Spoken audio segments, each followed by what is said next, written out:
ಮಂಗಳೂರಿನ ವಿಚಾರದಲ್ಲಿ ಹೊರಗಿನವರು ಬರಬೇಡಿ. ಮಂಗಳೂರು ಭಾರತದ ಅವಿಭಾಜ್ಯ ಅಂಗ.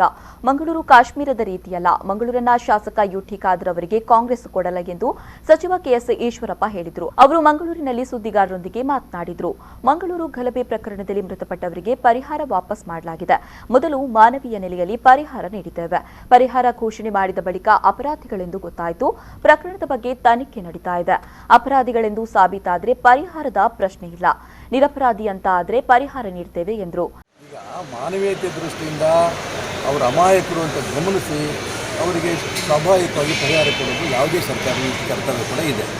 ಆದರೆ ಪರಿಹಾರ ಘೋಷಣೆ ಮಾಡಿದ ನಂತರ ಗೊತ್ತಾಯಿತು ಅವರು ಕೂಡ ಅಪರಾಧಿಗಳು ಅನ್ನೋಂಥ ಭಾವನೆಗಳು ಬಂದಿರೋದಕ್ಕೋಸ್ಕರ ಇವತ್ತು ಅವ್ರು ಘೋಷಣೆ ಮಾಡೋದನ್ನು ವಿಡ್ರಾ ಮಾಡಿದ್ದಾರೆ. ಅವ್ರದ್ದು ಈ ತನಿಖೆ ನಡೀತಾ ಇದೆ. ತನಿಖೆಯಲ್ಲಿ ಅವರು ತಪ್ಪಿತಸ್ಥರು ಅನ್ನೋದಾದರೆ ಪ್ರಶ್ನೆ ಇಲ್ಲ. ತಪ್ಪಿತಸ್ಥರು ಅಲ್ಲ ಅಂದರೆ ಖಂಡಿತ ಅವ್ರ ಪರಿಹಾರ ವಾಪಸ್ ಕೊಡದೇನೆ ಬಿಗಿ ಕ್ರಮ ತಗೋತಾ ಇದ್ದೀವಿ ಮತ್ತು ಅದಕ್ಕೆಲ್ಲ ಯೋಚನೆ ಮಾಡ್ತಾ ಇದ್ದೀವಿ. ಯಾರು ರಾಜ್ಯದ ಆಸ್ತಿಯನ್ನು ನಷ್ಟ ಮಾಡ್ತಾರೋ ಅವರು ವೈಯಕ್ತಿಕವಾಗಿ ಜವಾಬ್ದಾರಿ ಕೊಡುವಂಥ ಯೋಚನೆಗಳು ನಡೀತಾ ಇದೆ.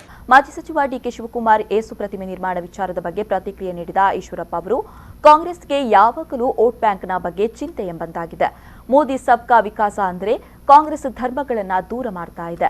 ವೀರಶೈವ ಲಿಂಗಾಯತರನ್ನ ದೂರ ಮಾಡಿದೆ. ಆದರೂ ಕಾಂಗ್ರೆಸ್ಗೆ ಬುದ್ಧಿ ಬಂದಿಲ್ಲ. ಡಿಕೆ ಶಿವಕುಮಾರ್ ಕೆಂಪೇಗೌಡರ ಅನುಯಾಯಿ ಅಂತಾರೆ. ನಿರ್ಮಲಾನಂದ ಸ್ವಾಮಿಗಳ ಭಕ್ತ ಅಂತಾರೆ.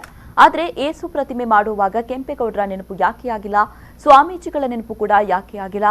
ಡಿಕೆಶಿ ಹಿಂದೂ ಸಮಾಜದ ದೇವರ ಬಗ್ಗೆಯೂ ಚಿಂತಿಸಲಿ ಎಂದು ಸಚಿವ ಕೆಎಸ್ ಈಶ್ವರಪ್ಪ ಹೇಳಿದರು. ಆದರೂ ಕಾಂಗ್ರೆಸ್ನವ್ರಿಗೆ ಇನ್ನೂ ಬುದ್ಧಿ ಬಂದಿಲ್ಲ.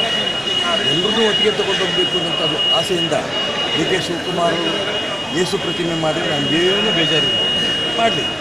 ಆದರೆ ಇವತ್ತು ಈಗ ಕೆಂಪೇಗೌಡರನ್ನ ಭಕ್ತ ನಾನು, ಕೆಂಪೇಗೌಡರನ್ನ ಅನುಯಾಯಿ ನಾನು ಅನ್ನೋಂಥದ್ದು ಒಂದು ಕಡೆ ಹೇಳ್ಕೊಳ್ತಾ ಬರ್ತಾ ಇದ್ದಾರೆ. ಒಂದು ಕಡೆ ನಿರ್ಮಲಾನಂದ ಸ್ವಾಮಿಗಳು, ಆದಿಚುಂಚನ ಸ್ವಾಮಿಗಳು ಶಿಕ್ಷಾಂತ ಕಡೆ ಹೇಳ್ಕೊಂಡು ಬರ್ತಾರೆ. ಸಂತೋಷ. ನಾವೆಲ್ಲರೂ ಕೂಡ ಕೆಂಪೇಗೌಡರನ್ನ ಫಾಲೋವರ್ಸು ಮತ್ತು ಆದಿಚುಂಚನ ಸ್ವಾಮಿಗಳ ನಾವೆಲ್ಲರೂ ಭಕ್ತರು ಕೂಡ.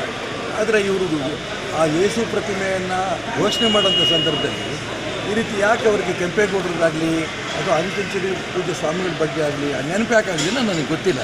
ಯೇಸುಗೂ ಮಾಡಲಿ, ನಾನು ಖಂಡಿತ ಅದ್ರ ಬಗ್ಗೆ ಬೇಡ ಅನ್ನೋದು. ಆದರೆ ಹಿಂದೂ ಸಮಾಜದಲ್ಲೂ ಕೂಡ ಅನೇಕ ದೇವರುಗಳಿದ್ದಾವೆ. ಅವ್ರ ಬಗ್ಗೆ ಕೂಡ ತುಂಬ ಭಕ್ತಿ ಇದೆ. ಅದಕ್ಕೂ ಕೂಡ ಅವ್ರು ಗಮನ ಕೊಟ್ಟಿದ್ದು ಒಳ್ಳೆಯದು. ಧರ್ಮದ ಹೆಸರಿನಲ್ಲಿ ಕ್ರಿಶ್ಚಿಯನ್ ಓಟ್ ತೊಗೋಬೇಕು ಅನ್ನೋದು ಒಂದೇ ಉದ್ದೇಶದಿಂದ ಅವರು ಪ್ರಯತ್ನ ನಡೆಸಿದ್ರೆ ಅದು ಪೂರ ತಪ್ಪು. ಇಷ್ಟು ಮಾತ್ರ.